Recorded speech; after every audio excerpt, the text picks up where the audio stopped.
الحمدللہ رب العالمین والصلاة والسلام علی اشرف الانبیاء والمرسلین نبینا محمد وعلی آلہ وصحبہ اجمعین، اما بعد فاعوذ باللہ من الشیطان الرجیم، بسم اللہ الرحمن الرحیم۔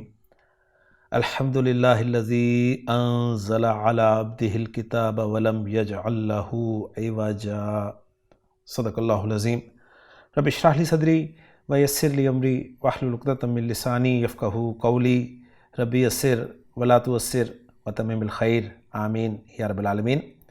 اعراب القرآن سلسلے میں آج سے ہم قرآن مجید کی سورہ نمبر 18 سورۃ الکہف گرامیٹیکلی اینالائز کرنے کی کوشش کر رہے ہیں۔ آپ سکرین پہ لکھا ہوا دیکھ رہے ہیں کہ سورۃ الکہف مکیۃ وہی مئۃ وعشر آیات واثنا عشر رکوعا۔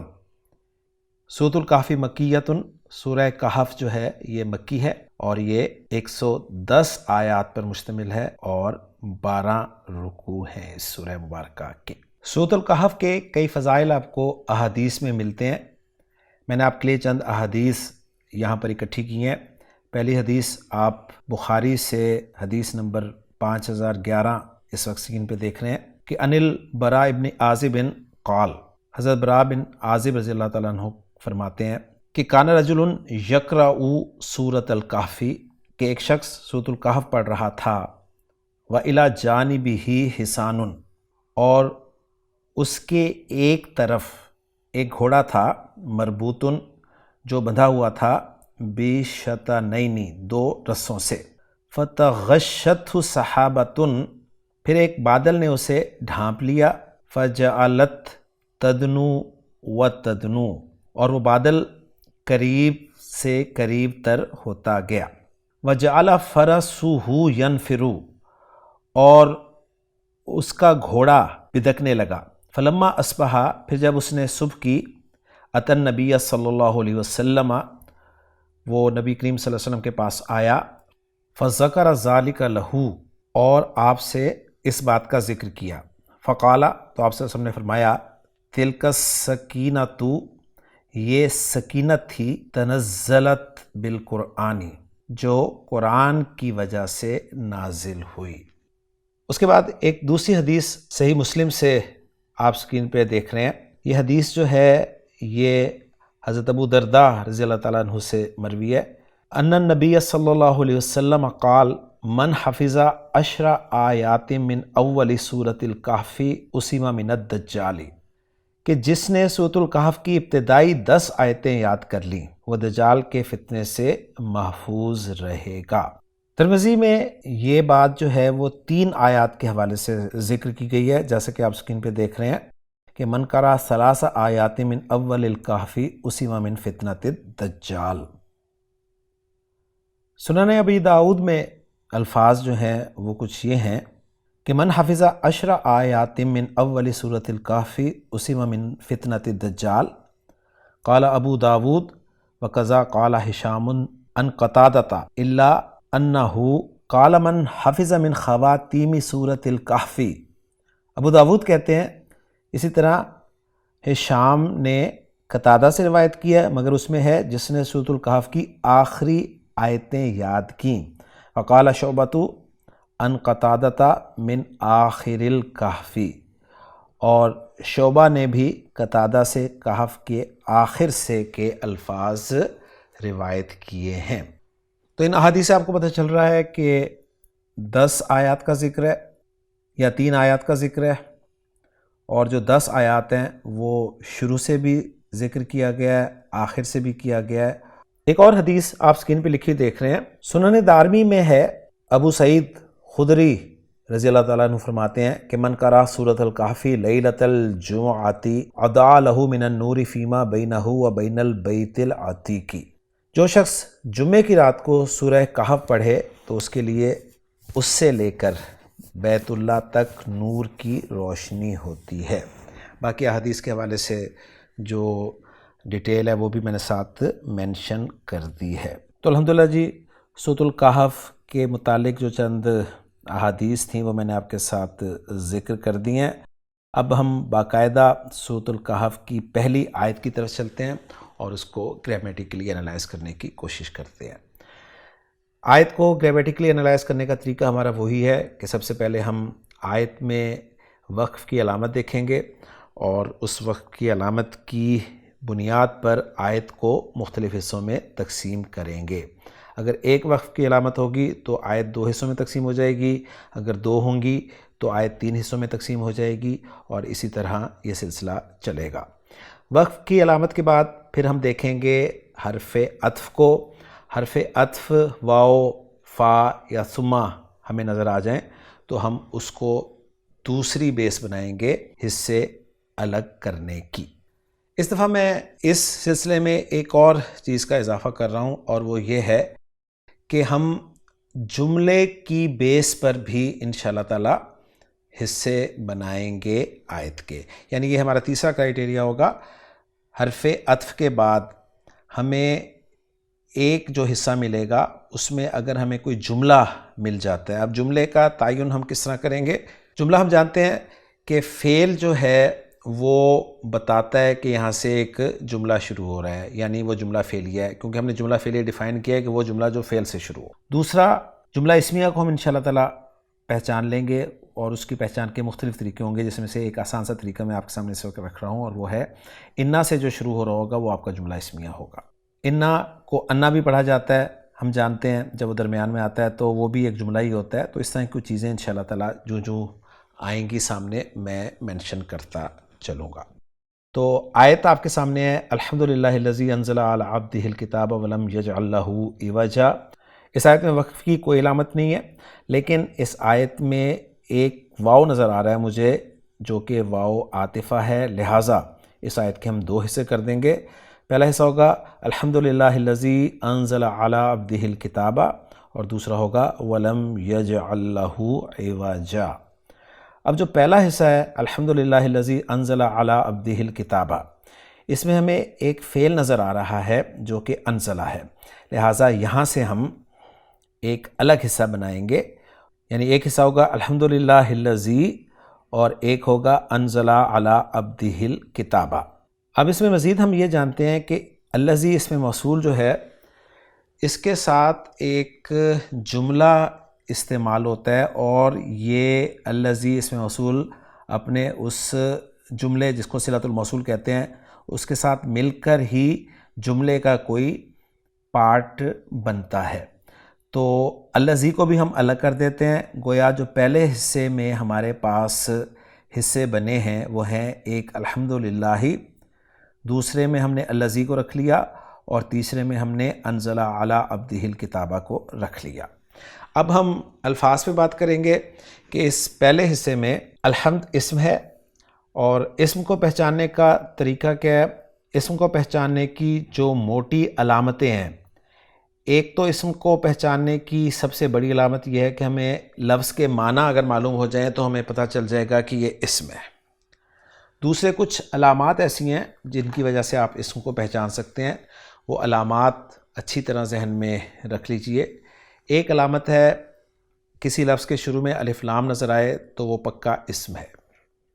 دوسری علامت یہ ہے کہ کسی لفظ کے آخر میں تنوین ڈبل حرکت نظر آ جائے۔ عرب والے جو ہیں ڈبل حرکت تنوین کو فتحتین، کسرتین یا ضمتین کہتے ہیں، تو بہرحال یہ آپ کے ذہن میں ہونا چاہیے۔ ہم بر صغیر والے جو ہیں وہ ڈبل حرکت کو تنوین کے نام سے اچھی طرح جانتے اور پہچانتے ہیں۔ تو کسی لفظ کے آخر میں تنوین آ جائے تو وہ پکا اسم ہے، کسی لفظ کے آخر میں گولتا آ جائے تو وہ پکا اسم ہے جی۔ اس کے علاوہ اسم کی اور کیا علامات ہیں تو نوٹ کر لیں۔ اگر کسی لفظ سے پہلے حرف جر ہے تو وہ لفظ اسم ہے، یعنی حرف جر کے بعد اسم ہی ہوگا۔ اور کیا علامت ہو سکتی ہے؟ اور علامت یہ ہے کہ مضاف ہونا اسم کی علامت ہے۔ مضاف کو آپ کیسے پہچانتے ہیں؟ مضاف کو آپ پہچانتے ہیں جب بھی کسی لفظ پر الف لام بھی نہ ہو، تنوین بھی نہ ہو۔ اور اسم کی علامت کیا ہے؟ اور اسم کی علامت یہ ہے کہ یا حرف ندا جو ہے اس لفظ سے پہلے ہو، یعنی ہم یوں کہہ سکتے ہیں کہ منادہ جو ہے وہ اسم ہی ہوتا ہے۔ تو یہ چند علامات ہیں جن کے ذریعے آپ اسم کو پہچان سکتے ہیں، چاہے آپ کو اس لفظ کے معنی آتے ہوں یا نہ آتے ہوں۔ تو آپ دیکھیں، آپ کو پہلا لفظ نظر آ رہا ہے الحمد، ال شروع میں ہے، لہٰذا یہ اسم ہے۔ آپ کو اس کے معنی آتے ہیں، نہیں آتے تو بھی ال کی وجہ سے آپ نے اسے اسم پہچان لیا۔ للہ میں اللہ اسم ہے، اور اللہ اللہ کا نام ہے، اس لیے اسم ہے، اور ویسے بھی ال اس پہ لگا ہوا ہے جو کہ اس سے کبھی بھی الگ نہیں ہو سکتا۔ الذی اسم ہے، ال بھی لگا ہوا ہے، اور یہ اسم موصول ہے، یعنی ضمائر جو ہیں وہ آپ کو ویسے ہی پتہ ہیں۔ ضمائر میں آپ کے پرسنل پروناؤنز ہیں جنہیں ہم شخصی ضمائر کہتے ہیں، ضمائر میں آپ کے ڈیمانسٹریٹو پروناؤنز ہیں جنہیں ہم اسماء اشارہ کہتے ہیں، اور ضمائر میں آپ کے ریلیٹیو پروناؤنز ہیں جنہیں ہم اسماء موصول کہتے ہیں۔ تو اسماء موصولہ، اسماء ضمائر اور اسماء اشارہ آپ بخوبی جانتے ہیں۔ تو الذی ایک اسم موصول ہے۔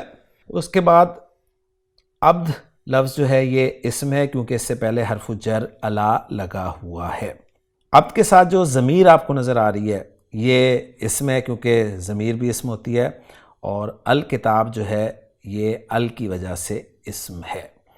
تو الحمدللہ جی، پہلے حصے میں آپ نے 1 2 3 4 5 اور 6 اسماء پہچان لیے۔ فعل کی طرف آئیں تو اس پہلے حصے میں صرف ایک ہی فعل ہے، اور وہ ہے انزلہ، جس کے حروف مادہ آپ کو سبز رنگ میں نظر آ رہے ہیں، نون زا لام، اور آخری حرف پہ زبر ہے، تو یہ ماضی کا صیغہ ہے، اور پہلا حرف جو ہے وہ بھی زبر کے ساتھ ہے، تو یہ فعل معروف ہے یعنی ایکٹیو وائس ہے۔ نون زا لام حروف مادہ کے علاوہ زائد حرف نظر آ رہا ہے آپ کو، تو یہ مزید فی باب کا لفظ ہے اور بہت مشہور ہے، باب افعال، انزلہ ینزلو انزالاً، نازل کرنا اس کے معنی ہے۔ تو ایک ہی فعل تھا جس پہ ہم نے بات کر لی ہے، باقی 2 حروف آپ کو نظر آ رہے ہیں۔ ایک اسم جلالہ اللہ کے ساتھ ہے جو کہ لام ہے، اور لام حرف جر ہے، ہم جانتے ہیں زیر کے ساتھ استعمال ہوتا ہے جب اسم پر داخل ہو، اور زبر کے ساتھ آتا ہے جب ضمیر پر داخل ہو۔ اور دوسرا حرف جو ہے پہلے حصے میں وہ ہے الا، یہ بھی حرف جر ہے۔ تو اس پہلے حصے میں 2 حرف ہیں جو کہ حروف جر ہیں، ایک فعل ہے جو کہ فعل ماضی ہے، فعل ماضی معروف یعنی ایکٹیو وائس ہے، واحد مذکر غائب کا صیغہ ہے، باب افعال سے ہے، اور 6 اسماء ہیں جن میں ایک اسم موصول ہے اور ایک اسم ضمیر ہے۔ اسم موصول بھی معرفہ ہوتا ہے، اسم ضمیر بھی معرفہ ہوتی ہے، اور 2 معرف باللام ہیں، الحمد اور الکتاب، یہ بھی معرفہ ہیں کیونکہ معرف باللام بھی معرفہ ہوتا ہے، اور اللہ یہ علم ہے، یہ بھی معرفہ ہے۔ اب رہ گیا عبد، تو یہ بھی معرفہ ہے کیونکہ یہ مضاف الی المعرفہ ہے۔ 1 2 3 4 5 6 کے 6 اسماء جو ہیں وہ معرفہ ہیں، 2 معرف باللام معرفہ، ایک اسم موصول معرفہ، ایک اسم ضمیر معرفہ، ایک اسم علم معرفہ، ایک مضاف الی المعرفہ۔ تو پوری تفصیل کے ساتھ میں نے آپ کے سامنے پہلا حصہ جو ہے وہ ذکر کر دیا ہے۔ اب دوسرے حصے کے الفاظ پر بات کر لیتے ہیں۔ دوسرے حصے میں ہمیں 6 لفظ نظر آ رہے ہیں جن میں پہلا لفظ واو ہے جو کہ حرف ہے، اور اسی کے ذریعے سے ہم نے آیت کے 2 حصے کیے ہیں۔ لم حرف ہے، اور یہ وہ حرف ہے جو فعل مضارع سے پہلے ہی آتا ہے، صرف ماضی سے پہلے کبھی نہیں آتا، تو یہ بہت بڑی پہچان ہے فعل کی۔ لم جب بھی آئے گا اس کے بعد فعل ہی ہوگا، لہٰذا یجعل جو ہے یہ فعل ہے، اور لم کے بعد جو فعل ہوتا ہے وہ فعل مضارع مجزوم استعمال ہوتا ہے۔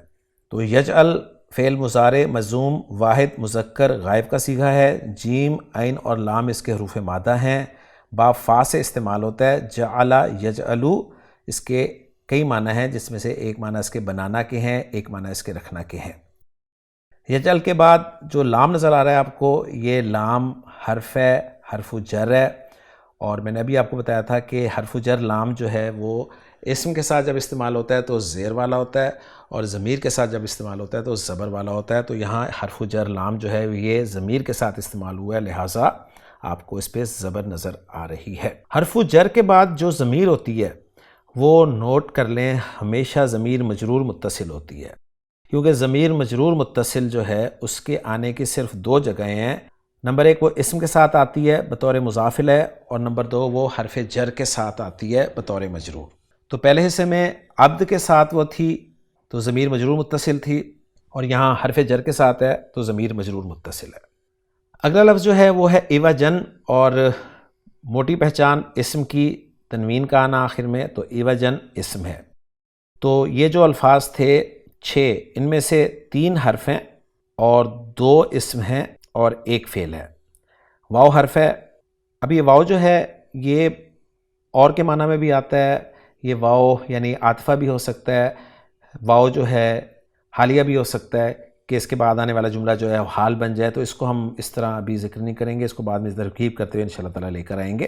لام حرف جازم ہے، لام حرف جر ہے، اور 2 اسم ہے، ایک نارمل اسم ہے اور ایک جو ہے وہ اسم ضمیر ہے، اور ضمیر مجرور متصل ہے واحد مذکر غائب کی۔ عوجن کا لفظ آپ کو نظر آ رہا ہے، منصوب آپ دیکھ رہے ہیں، اور اس کے معنی جو ہیں خان صاحب نے عین واو جیم باب سین سے فعل ذکر کرتے ہوئے عوجا یا عوجو، عوجا یا آجو، اوجن کسی چیز کا ٹیڑھا ہونا کیے ہیں، اور اسے پھر عوجن اسم ذات کے طور پہ ذکر کیا ہے، کجی یا پیچیدگی اس کے معنی کیے ہیں۔ تو الحمدللہ جی، ایک آیت کے جو ہم نے 2 حصے کیے تھے، ان دونوں حصوں کے الفاظ پر الحمدللہ ہماری بات مکمل ہو گئی ہے۔ اب ہم پہلے حصے کی طرف واپس آتے ہیں، اور پہلے حصے کے جو ہم نے 3 حصے کیے ہیں ان کو جوڑ کر ایک جملہ بنانے کی کوشش کرتے ہیں۔ تو پہلے حصے میں پہلا حصہ ہے الحمدللہ۔ اسم سے جملہ شروع ہو رہا ہے اور اسم مرفوع ہے تو پکا جملہ اسمیہ ہوتا ہے، اور معرفہ ہونا سونے پہ سہاگا، اب تو کوئی کسر باقی رہتی ہی نہیں جملہ اسمیہ بننے میں، لہٰذا الحمد جو ہے یہ مبتدا ہے، اور اب ہمیں مبتدا کے بعد چاہیے خبر۔ مبتدا کی خبر کی جگہ پر لسان القرآن کورس کرنے والے بخوبی جانتے ہیں کہ اسم بھی آ سکتا ہے، فعل بھی آ سکتا ہے۔ مزید کھولوں تو خبر کی جگہ پر جملہ اسمیہ بھی آ سکتا ہے، جملہ فعلیہ بھی آ سکتا ہے۔ مزید مرکب ناقص بھی آ سکتا ہے۔ 3 چیزیں خبر کی جگہ پہ آ سکتی ہیں جی جملہ اسمیہ کی۔ نمبر 1 مرکب ناقص، نمبر 2 مرکب تام میں جملہ اسمیہ، اور جملہ فعلیہ۔ مرکب ناقص میں مرکب توصیفی خبر کی جگہ پہ آ سکتا ہے، مرکب اضافی خبر کی جگہ پر آ سکتا ہے، اور مرکب جاری خبر کی جگہ پر آ سکتا ہے جب خبر موجود نہ ہو۔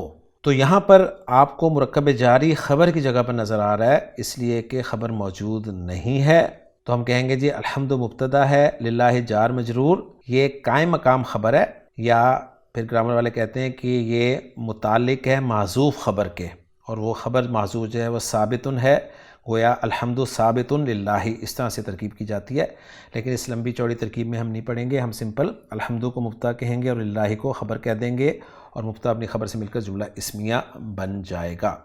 ترجمہ ہم کریں گے تمام تعریفیں اللہ کے لیے ہیں۔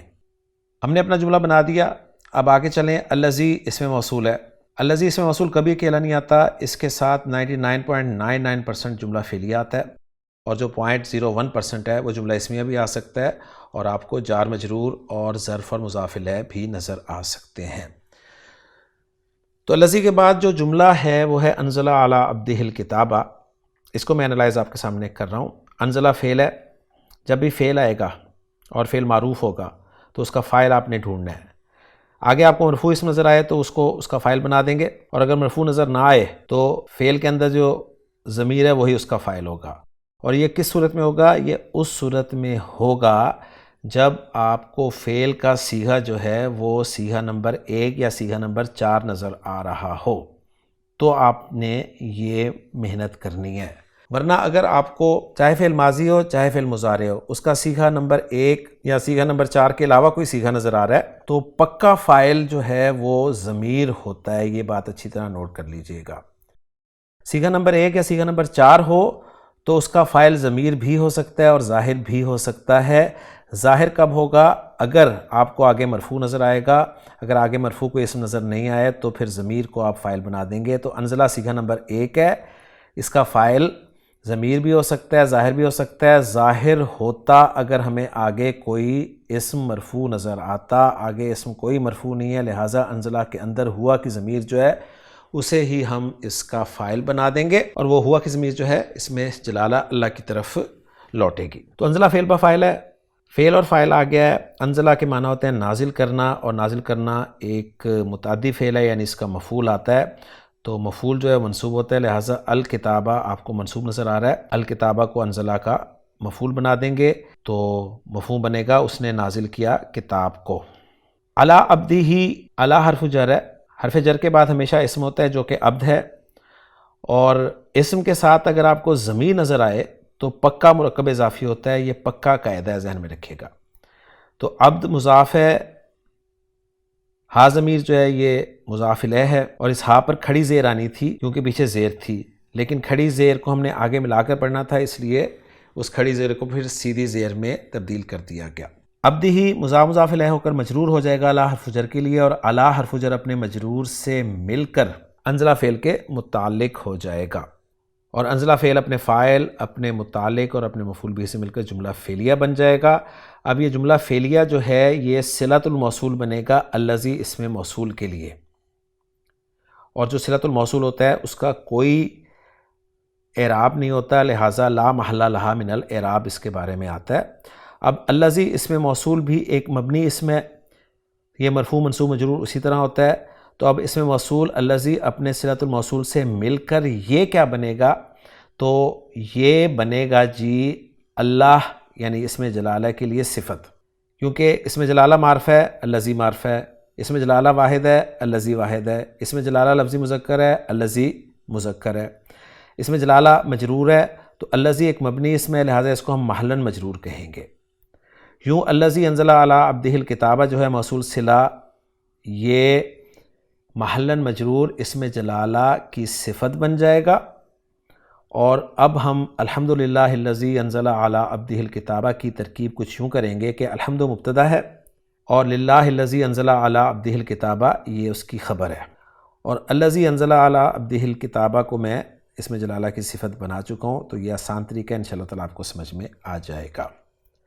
اب یہ دوسرا حصہ ہے وَلَمْ يَجْعَلْ لَهُ عِوَجًا، واو کے بعد ہم لم يجعل له عوجا کو پہلے انالائز کر لیں، پھر اس واو کو دیکھتے ہیں کیا کرنا ہے۔ لم حرف جزم ہے، گرامر والے کہتے ہیں حرف نفی ہے، حرف جزم ہے، حرف قلب ہے، قلب اس لیے کہتے ہیں کہ یہ مضارع کو ماضی کے معنی میں تبدیل کر دیتا ہے۔ یجل فعل ہے اور پہلا صیغہ ہے فعل مضارع کا، اور وہی رول ہے کہ پہلا یا چوتھا صیغہ آئے تو اس کا فاعل آگے آ سکتا ہے ظاہر ہو کر۔ آگے ہمیں کوئی مرفوع اسم نظر نہیں آ رہا، لہٰذا یجعل کے اندر جو ہوا کی ضمیر ہے وہی اس کا فاعل ہے، اور وہ ضمیر اسم جلالہ کی طرف ہی لوٹے گی۔ یجعل کے بعد لہو جار مجرور ہے، اس کو یجعل فعل کے متعلق کر دیتے ہیں، آسان ترکیب یہ ہے، اور عوجن جو ہے یہ یجعل فعل کے لیے مفعول بھی بن جائے گا۔ یوں یجعل فعل اپنے فاعل، اپنے متعلق اور اپنے مفعول سے مل کر جملہ فعلیہ بن جائے گا۔ اب اس واو کو ہم عاطفہ قرار دیں تو لم یجعل لہ عوجا کو ہم عطف کر دیں گے انزلہ علی عبدہ الکتابہ والے جملے پر، یہ سب سے آسان ہے، اور اسی طرح ہم اس کو انالائز کریں گے۔ یجعل لہ میں ہو کی ضمیر جو ہے یہ قرآن کی طرف جا رہی ہے، یعنی کہا جا رہا ہے کہ یہ مستقیم ہے، اس میں کوئی ٹیڑھ نہیں ہے۔ واو کو حالیہ بھی قرار دیا جا سکتا ہے، اور جو جملہ ہے لم یجعل لہ عوجا، یہ جملہ جو ہے محلاً منصوب حال قرار دیا جا سکتا ہے الکتاب مفعول بہ کے لیے، یہ بھی ایک آپ کو رائے ملے گی۔ اور ایک رائے یہ ہے کہ یہ واو اعتراضیہ ہے الکتاب اور آگے جو آیت آئے گی نا جو ہم نیکسٹ پڑھیں گے اس کے درمیان میں۔ تو کچھ ورکنگ میں آپ کے ساتھ شیئر کر رہا ہوں، آپ سکرین پہ دیکھ رہے ہیں کہ الحمد مبتدا ہے، للہ جار مجرور، متعلقان بھی محذوف خبر، والتقدیر ثابت للہ، الذی نعت ہے، انزلہ فعل ماضی ہے، اور فاعل جو ہے وہ مستتر ہے، تقدیرہ ہوا، والجملۃ صلۃ الموصول لا محل لها من الاعراب، علی عبدہ جار و مجرور متعلقان بانزلہ، الکتاب مفعول بہ ہے، اور ولم یجعل لہ عوجا میں واو کو عاطفہ قرار دیا ہے، اور جملہ معطوفہ لا انزلہ قرار دیا ہے، داخلۃ فی حیز الصلۃ، یعنی صلے کی جگہ میں یہ داخل ہے اور اس کا بھی کوئی اعراب نہیں ہے۔ یا کہا گیا ہے کہ واو اعتراضیہ ہے، اور جملہ جو ہے اعتراضیہ یہ حال اگلی آیت میں جو قیمن ہے اور اس کا جو ذوالحال ہے الکتاب اس کے درمیان میں آ رہا ہے، اور اس صورت میں بھی اس کا لا محل لہ من الاعراب ہوگا، اور واو کو اگر حالیہ قرار دیا جائے تو جملہ جو ہے فی محل نصب حال قرار دیا جائے گا من الکتاب یعنی کتاب کا۔ محمود صافی صاحب کی ورکنگ جو ہمارے لیے ہمیشہ سے بہت ہی معتبر رہی ہے اس کو دیکھ لیں۔ الحمد مبتدا ہے، مرفوع ہے، للہ جار مجرور متعلق بخبر المبتدا ہے، انزلہ فعل ماضی ہے، فاعل ہوا ہے، علی عبدہ جار مجرور متعلق بھی انزلہ ہے، ہا ضمیر مضاف الیہ ہے، الکتاب مفعول بہ منصوب ہے، واو عاطفہ ہے، لم حرف نفی و جزم، یجعل فعل مضارع مجزوم، فاعل ہوا، لام حرف جر، ہا ضمیر فی محل جر متعلق بھی محذوف مفعول بہ ثانی، یعنی انہوں نے لہو کو متعلق قرار دیا ہے جو جعل یجعل کے دو مفعول آتے ہیں نا، اس میں جو دوسرا مفعول ہے اس کے متعلق قرار دیا ہے، اور عوجن کو انہوں نے مفعول بہ اول منصوب قرار دیا ہے۔ تو یہ مختلف بار آپ کو ملیں گی، تو اس میں کوئی ایسی پریشانی والی بات نہیں ہے۔ باقی جملہ الحمدللہ والا لا محل لہ ابتدائی ہے، جملہ انزلہ والا لا محل لہ صلۃ الموصول الذی ہے، اور جملہ لم یجعل لا محل لہ معطوفہ علی جملۃ الصلہ ہے۔ اور مزید اس کے بارے میں بتا رہے ہیں کہ یہ یجوز ان تکون الجملۃ حالا من الکتاب بعد واو الحال، کہ یہ بھی جائز ہے کہ جملہ جو ہے الکتاب سے حال ہو واو حالیہ کے بعد، اور او ان تکون اعتراضیتاً، اور یہ بھی ہو سکتا ہے کہ اعتراضیہ ہو حال اور قیمن یعنی اس کے صاحب کے درمیان۔ تو وہی جو بات میں نے آپ کے ساتھ کی تھی یہ سب کچھ وہی ہے۔ تو الحمدللہ جی تفصیل کے ساتھ پہلی آیت ہماری مکمل ہو گئی ہے۔ آیت کا ترجمہ عبدالسلام صاحب کا ہی دیکھتے چلتے ہیں۔ ترجمہ کر رہے ہیں کہ الحمدللہ الذی انزل علی عبدہ الکتاب ولم یجعل لہ عوجا، سب تعریف اللہ کے لیے ہے جس نے اپنے بندے پر کتاب نازل کی اور اس میں کوئی کجی نہ رکھی۔ الحمدللہ جی آج کے لیکچر میں سورۃ الکہف کی پہلی آیت گرامیٹیکلی انالائز ہو گئی ہے۔ امید ہے آپ کو یہ سلسلہ پسند آیا ہوگا۔ انشاءاللہ تعالیٰ اگلے لیکچر میں سورۃ الکہف کی اگلی آیت کے ساتھ آپ سے ملاقات ہوگی۔ سبحانک اللہم و بحمدک، اشہد ان لا الہ الا انت، استغفرک و اتوب الیک۔